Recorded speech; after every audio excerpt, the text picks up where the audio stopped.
जी नमस्कार। नमस्कार सर जी। क्या नाम है आपका? दिव्या पांचाल नाम है। दिव्या जी, कहाँ से आए आप? मैं एमपी रतलाम डिस्ट्रिक्ट से हूँ। जी, क्या करते हैं आप? मेरा बीए ग्रेजुएशन है प्लस आईटीआई है प्लस पीजीडीसीए कंप्लीट किया है मैंने। दिव्या जी, संत रामपाल जी महाराज से नाम दीक्षा लेने से पहले आप क्या भक्ति साधना करते थे? मैं अपना हनुमान जी को इष्ट मानती थी। इसके अलावा जैसे व्रत उपवास करना, ये सब चीज़ें मैं करती थी जो लोग बताते हैं पहले वाले। जब आप देव देवताओं की भक्ति कर ही रहे थे तो फिर आपने संत रामपाल जी महाराज से नाम दीक्षा क्यों ली?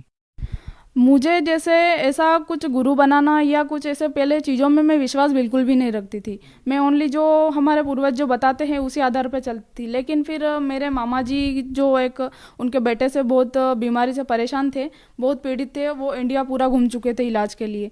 लेकिन उनको जब किसी और उनके दोस्त ने उनको बताया कि आप संत रामपाल जी महाराज की शरण में जाओ, वहाँ से बीमारी ठीक हो जाएगी, तो उनने सोचा कि इतना मैंने कर लिया है तो मैं क्यों एक जगह और जाके ये देखता हूँ। तो उनने देखा तो उनसे माँ बिल्कुल ठीक हो गए संत रामपाल जी महाराज की दया से। तो फिर उनने ज्ञान हमें बताया, ज्ञान मुझे सही लगा, तो फिर तब से मैं संत रामपाल जी महाराज की शरण में आई। दिव्या जी, आप देव देवताओं की भक्ति करते थे, आपने अन्य धर्मगुरुओं के सत्संग भी सुने होंगे और आपने संत रामपाल जी महाराज जी का भी सत्संग सुना, तो आपको अन्य धर्मगुरुओं के और संत रामपाल जी महाराज जी के ज्ञान में क्या भिन्नता नजर आई?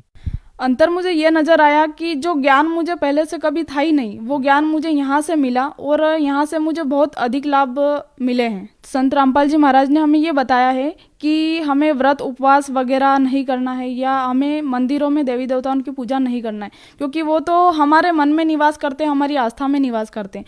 दिव्या जी, संत रामपाल जी महाराज द्वारा दी गई शास्त्रानुकूल साधना करने से आपको कोई लाभ मिला? जी सर, मुझे लाभ मिला, क्योंकि जब मैं संत रामपाल जी महाराज की शरण में 2013 से आई हुई हूँ।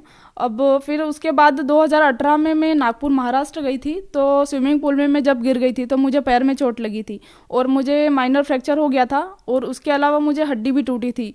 तो फिर वो हड्डी मेरी गलत जुड़ गई थी। जब मैंने डॉक्टर को दिखाया, एक्सरे करवाने के बाद मुझे पता चला।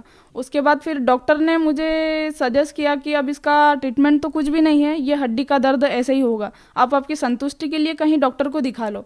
उसके बाद फिर मैंने देवास वगैरह हॉस्पिटल भी घूमी, मैं उज्जैन भी दिखाया मैंने, आरडी गार्डी हॉस्पिटल में। जिन हॉस्पिटल के नाम आप बता रहे हैं, क्या उनकी रिपोर्ट्स भी आप साथ लेके आए हैं? जी सर, मेरे सारे प्रूफ मेरे साथ में हैं। दिखाइए। ये मेरा रतलाम का डॉक्टर दिनेश भूरिया जी सर का पर्चा है। इसके अलावा मैंने जब सबसे लास्ट में दिखाया था अहमदाबाद के सिविल हॉस्पिटल में, जो वहाँ के टॉप मोस्ट डॉक्टर जो हैं उन्होंने मेरा सारा चेकअप किया था पैर का, और उसके बाद जो भी मेरे ट्रीटमेंट की सारी फाइल वगैरह थी वो उन्होंने चेक की और मुझे उनने ये बताया कि ये जो प्रॉब्लम है, ये प्रॉब्लम काफ़ी ऐसी है कि इसका कोई ट्रीटमेंट नहीं है। अगर हड्डी आपको एक बार गलत जुड़ गई है तो इसका कोई ऑप्शन नहीं है कि आप इसको सही कर पाएँ। वो दोबारा टूटने पे ही सही हो सकती है और दोबारा टूटना संभव नहीं है। तो फिर उसका दर्द मुझे पूरी बॉडी का आधा पार्ट हो रहा था। तो फिर मैं सब जगह से हाथ धो बैठती थी। कई लोग मुझे बोलते भी थे कि आप झाड़ फूँक करवा लो, कहीं ऐसा करवा लो वैसा। तो फिर मैंने नहीं करवाया, क्योंकि मैं संत रामपाल जी महाराज की शरण में थी।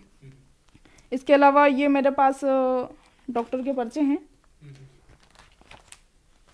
इसके अलावा मेरे पास ये एक्सरे हैं, जब मैंने पैर ठीक नहीं होने से पहले करवाए थे, और आज मेरा पैर बिल्कुल ठीक है। वो इस तरीके से ठीक है कि जब मैं घर आ गई हॉस्पिटल से अहमदाबाद जाके, इसके बाद मेरे पास कोई ऑप्शन नहीं था, तो मैं इतना दर्द होता था कि रात में उठ उठ कर रोती थी बहुत ज़्यादा, और मेरी मम्मी को फ़ोन लगाती थी। तो मेरी मम्मी भी रोती थी कि अब क्या करेंगे हम, कोई इलाज नहीं हो, और 70 से 80 हज़ार रुपये में मेरे पैर के ट्रीटमेंट में लगा चुकी थी। अब इसके बाद इतनी स्थिति नहीं थी हमारी कि और पैसा लगा के हम इलाज करवा पाएँ, और कोई हॉस्पिटल भी नहीं बचा था ऐसा। और फिर जब संत रामपाल जी महाराज एक दिन 1 जनवरी 2021 के दिन मेरे सपने में आए, उसके बाद फिर उनने मुझे आशीर्वाद दिया। सुबह उठी जब मैंने पैर को हिलाया तो मुझे ऐसा महसूस हुआ कि आज मेरा पैर दर्द क्यों नहीं हो रहा। तो मुझे लगा हो सकता है 2-5 मिनट के लिए ठीक हो गया होगा। तो फिर मुझे 2 घंटे हो गए तब भी दर्द नहीं हुआ। तो मैं पहाड़ी भी पूरा पैदल चढ़ी बिना सीढ़ियों के, तब भी मुझे दर्द नहीं हुआ। तो फिर मैंने मेरी सिर्फ मम्मी को बताया, क्योंकि मैंने सोचा कि मैं अगर सबको बताऊंगी तो कोई मेरी बात पे विश्वास नहीं करेगा कि ऐसा नहीं हो सकता, क्योंकि पहले इन चीज़ों में मैं खुद भी विश्वास नहीं करती थी। लेकिन जब मेरे साथ हुआ तब मुझे यकीन हुआ कि वास्तविक में ऐसा भी होता है। और क्या क्या लाभ मिले? इसके अलावा मुझे लेफ्ट किडनी में गिठान थी, तो उसके लिए भी मैं वडोदरा धीरज हॉस्पिटल में ट्रीटमेंट करवा चुकी थी। तो वहाँ से मुझे आराम नहीं हुआ। फिर मैंने उज्जैन आरडी गार्डी हॉस्पिटल में दिखाया था। तो वहाँ मुझे किडनी में गिठान आई थी वडोदरा सोनोग्राफी में। लेकिन जब यहाँ मैंने फिर दिखाया तो मेरे को पेट का दर्द ठीक हो गया था, और मैंने सिर्फ इसलिए दिखाया था कि ऐसा ना हो कि कहीं ये अचानक से वापस दर्द होने लग जाए। तो जब मैंने वहाँ मुझे सोनोग्राफी करवाई, बैरियम वाले एक्सरे वगैरह कराई, तब मेरी किडनी में बिल्कुल गिठान आई ही नहीं। तो डॉक्टर को मैंने बोला ऐसा कैसे हो सकता है। डॉक्टर बोले कि इतना जल्दी तो गिठान ठीक नहीं हो सकती है। तो अचानक से वो गिठान संत रामपाल जी महाराज की दया से मेरे को ठीक हो गई। दिव्या जी, आप भगत समाज को क्या संदेश देना चाहते हैं? भगत समाज से मैं यही गुजारिश करना चाहूँगी कि हम पढ़े लिखे होने के नाते हम समझ सकते हैं कि आज ईश्वर की मर्जी के बिना एक पत्ता भी नहीं हिलता है। तो हमको वास्तविक ज्ञान को समझना होगा। आज हमें उतना ही पता है जितना हमें पता है और जितना लोगों ने हमको बताया है। इसके अलावा हम वो ज्ञान नहीं जानते जो आज तक हमें नहीं पता है।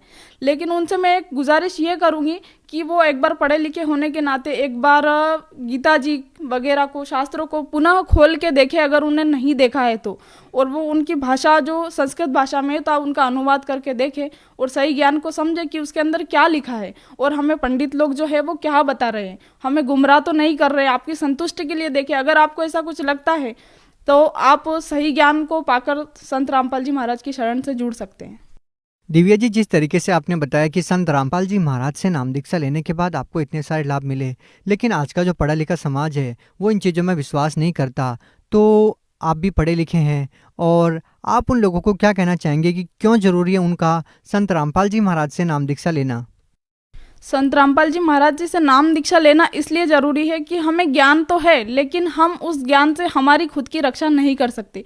उसके लिए हमारे पास एक परमात्मा का होना ऐसा ज़रूरी है जो पूर्ण परमात्मा हो, जो हमें तत्व ज्ञान से आगाह कराता हो कि हाँ ये ज्ञान बिल्कुल सच है। तो हमें इससे जुड़ना बहुत ज़रूरी है, क्योंकि हमारी आत्मरक्षा हम खुद नहीं कर सकते। परमात्मा के बिना ये संभव नहीं है।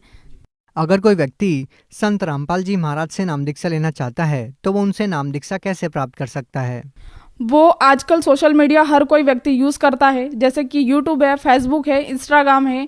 तो संत रामपाल जी महाराज जी के जो प्रवचन है वो उस पर आते हैं। इसके अलावा जैसे टीवी चैनल्स वगैरह है तो आपको कोई से भी चैनल्स पे अक्सर वो प्रवचन मिल जाएंगे। उसके नीचे आपको एक पट्टी में कॉन्टैक्ट नंबर दिया होता है, तो आप वहाँ से संपर्क कर सकते हैं और वहाँ से आप पता कर सकते हैं बुक मंगवा कर कि हाँ वास्तविक में यह ज्ञान सच्चा है या नहीं। जी धन्यवाद। जी सर।